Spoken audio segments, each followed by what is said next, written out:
Isso aqui é urgente. O ministro Fux anulou os processos contra os réus do 8 de janeiro. Meus amigos, o que vocês acabaram de ouvir pode virar um terremoto dentro do Supremo Tribunal Federal. Luiz Fux tomou uma decisão que não apenas surpreendeu seus pares, mas ameaça desmontar toda a narrativa construída em torno do 8 de janeiro.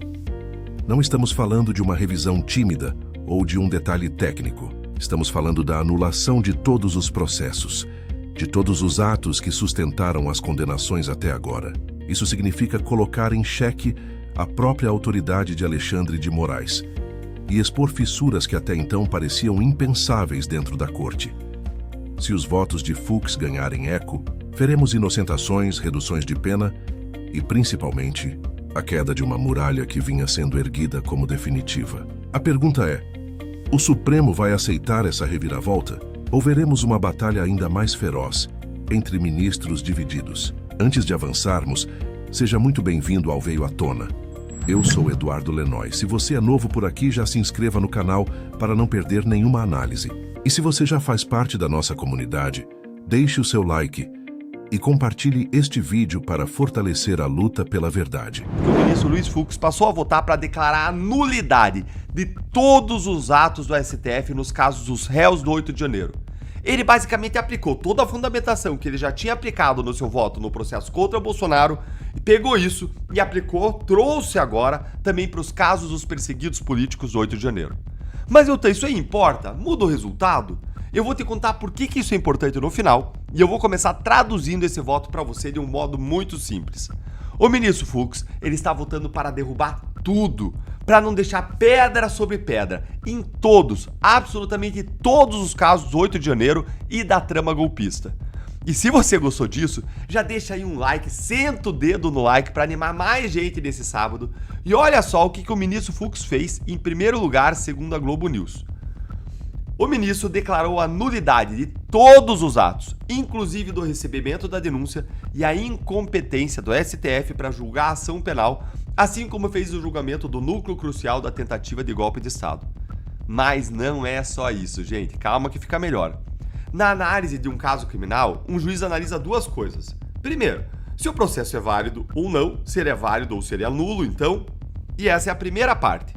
E depois o juiz vai lá e analisa o mérito do processo, ou seja, se os réus devem ou não ser condenados, se eles são ou não culpados.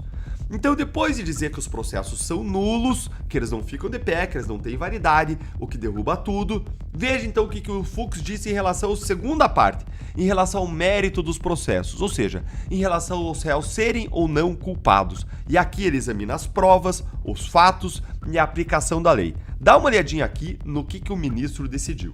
Ministro Luiz Fux, na verdade, essa apresentação dele diz respeito a um julgamento que aconteceu lá atrás, em maio, e que ele pediu vista. Agora, então, ele apresenta essas decisões em relação a dois réus. Para um réu, que é uma mulher, ele acabou defendendo a absolvição, e para o outro, ele acabou diminuindo a pena que tinha sido já colocada ali pelo relator e seguida por pelo menos 2 ministros da primeira turma. Então, para o primeiro caso, o ministro Luiz Fux entendeu o seguinte, que Cristiane Angélica Dumont Araújo, que veio de Santa Catarina para os atos golpistas do 8 de janeiro de 2023, ela pôde ser absolvida. No entendimento do ministro, ela foi acusada de participar das invasões, mas não havia ali provas contra ela, que nas imagens avaliadas não se mostra a mulher de 59 anos cometendo nenhum tipo ali de problemas, assim, de mexer ali com os bens públicos mesmo, né, de atacar. Não quebrou um azulejo, é óbvio o que a gente fala em relação à maior parte dos réus ali, não tem prova de que eles quebraram um azulejo. Os bens públicos, então ele acabou entendendo que seria necessário a absolvição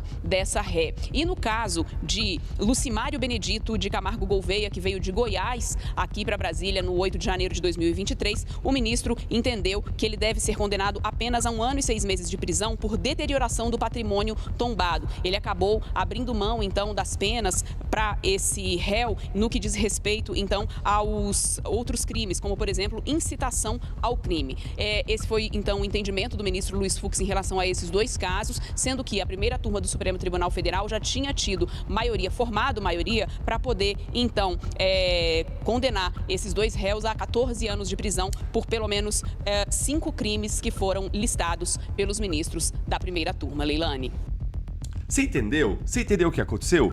Fux decidiu de forma totalmente técnica, como um juiz, como todo juiz deveria fazer. E como ele já tinha feito antes nos casos da Débora e no caso do Bolsonaro. Então entende aqui, na primeira parte, em relação a esses dois réus, em relação aos preliminares, a validade desses casos, ele declarou a nulidade de todos os atos do STF, dizendo que o tribunal não tem competência para julgar réus sem foro privilegiado. E esse mesmo argumento que ele usou aqui, que tinha usado no caso Bolsonaro, se estende para todos os outros casos do 8 de janeiro. Ou seja, em relação a todos, ele vai revisar os julgamentos, ele vai se posicionar dizendo que são todos os casos absolutamente nulos. E aí, na segunda parte da análise que o juiz faz na hora de decidir a condenação ou absolvição, na segunda parte, quando o juiz olha o mérito, aí o Fux individualizou a conduta de cada um, olhou o que tem de prova, o que tem de comportamento de cada um, avaliou isso e inocentou aquela ré de 59 anos em relação a quem não tinha nenhuma prova de crime contra ela e condenou outro réu apenas pelo crime de dano. Porque ele de fato quebrou alguma coisa lá no 8 de janeiro. E aí condenou a pouco mais de 1 ano de prisão. E não a 14 anos como os outros juízes, outros políticos de toga tinham decidido. Gente, essas decisões do ministro Fux são extremamente importantes.